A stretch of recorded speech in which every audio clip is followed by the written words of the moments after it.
Are you finding money a challenge and you want to become more confident with your finances, with your wealth, with making money? Well, today I want to share a perspective on this from my own life when I've had challenges and a lack of confidence in it to really building more confidence in it today.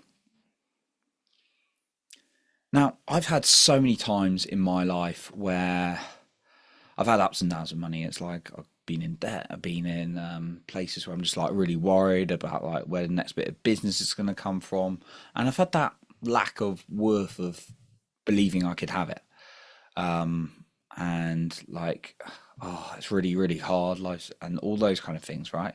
But I've also been in places where I've had a lot and then joyful and all that kind of thing. Now, I'm in a place now where like I'm not exempt to a little bit of fear. Obviously, practically, we do need it to exist, but I have a lot more confidence that it comes to me and I've got plans and really got a better relationship with it. And I know it's a real big pain point for many people, and that's why I decided to make a fairly brief, I'd imagine, episode today. I say that now, right? So I had a situation like even the other day.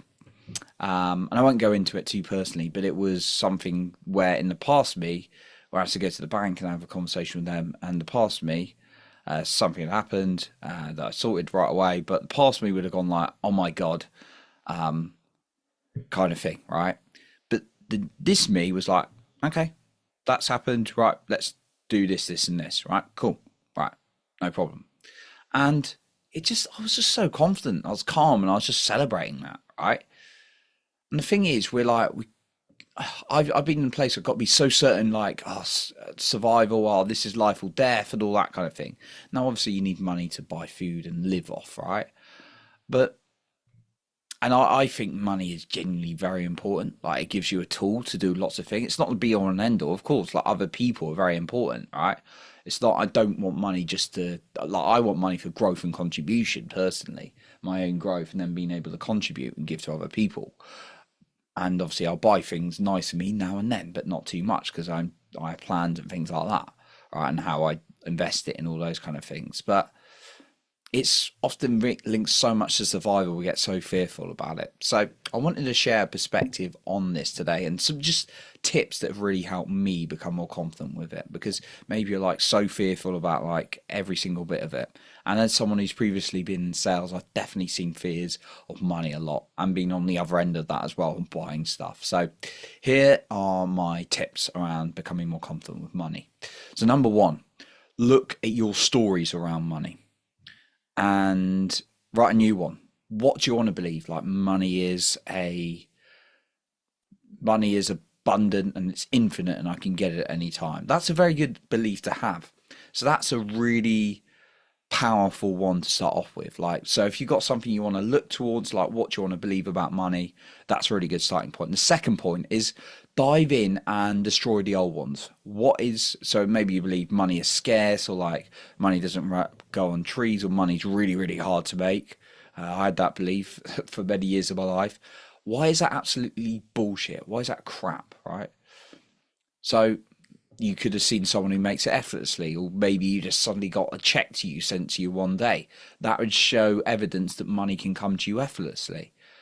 And I found when I work in a place of exhaustion and I'm tired all the time, then actually things are harder anyway. And then, okay, my third point I want to share with you.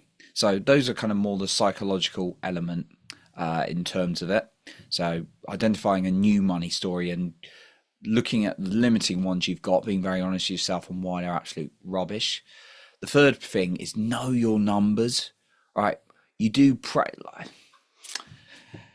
like I'm all for the kind of the spiritual side of this, and I'm quite spiritual myself, of like meditating and feeling into abundance of money and joy. But I've also spoken to lots of people in that place who do those activities and are absolutely broke or struggling for money when it comes to like programs that I've been offering. Not even mine, like, sales or sales manager for another company. And what I realized is they had no clue about their numbers. It's like you do practically have to live in this world as well. You know, meditation, all these things take some time out, 100%. But we do practically have to know the numbers. Now, some people come up with crap like, I don't like maths. I have an accountant to do. You need to know your numbers in anything. You need to know like your health numbers as well. Like you need to know like your blood pressure and things like that, right? Sometimes that's really important. Like if you want to lose weight, you need to know what you weigh now, right? You need to measure yourself. You need to know numbers. Not every single number in the universe, but certainly for money. Like, how do you know how much money you've got? How do you know how much more you need to make? How much, like, if you where you need to go? How much, like, you need to know your numbers, right? I have an accountant, right, for my business, and she is amazing, by the way, absolutely wonderful woman, does a lot. But I will always look over my statements and question anything, which rarely there is anything to question because she's very good. But I will look through it and just look at it because I have to know my numbers. I have spreadsheets every single day, not just in money, but in business. Like how many people I'm reaching out to, how much am I posting, what are the results?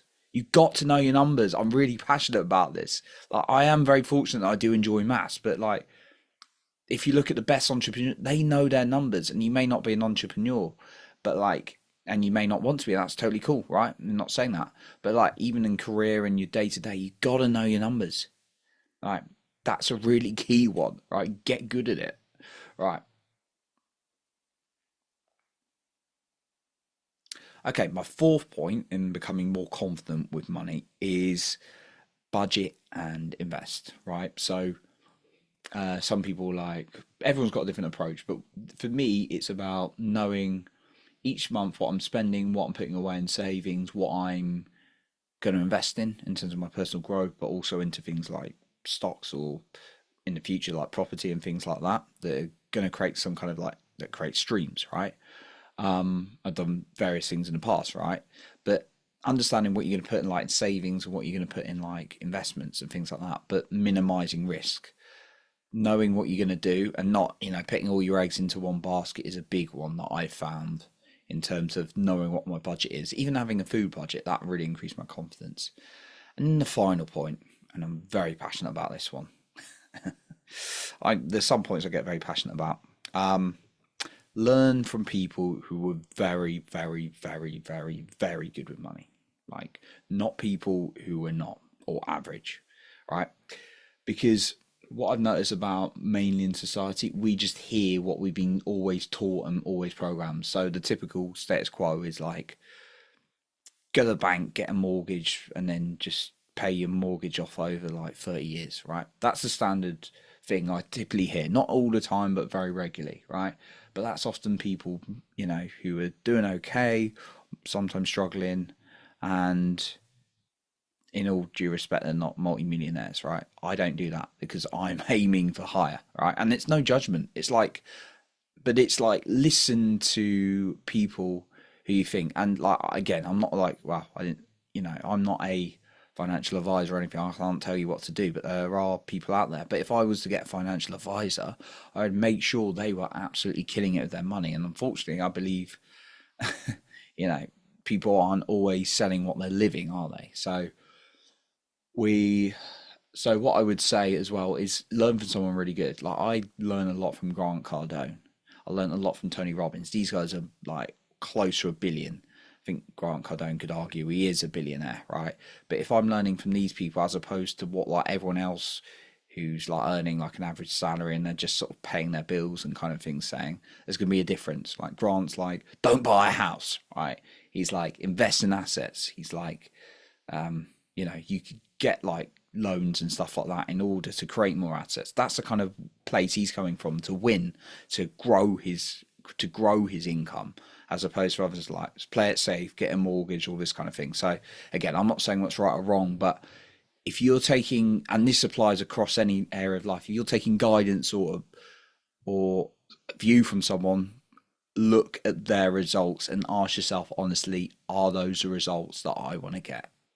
So those are my points on being more confident with money. So number one is look at your stories and write a new one. Number two is look at the limiting ones and crush them. Third one is know your numbers. I was very strong on that one as well. You can't just be like, oh, I don't like numbers, don't like maths, all this kind of thing. Like, if you hide it, it's just going to come back and bite you.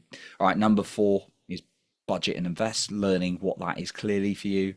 And then five is learn from people who you want the results of, not like what the mass is or what the status quo is, but whatever you want, learn from people. There's lots of books, lots of audio books that are not massively expensive that you can learn from. Free podcasts out there. All right. So that's what I got for you today. I appreciate you for being here. And remember to lead with your heart and not with fear.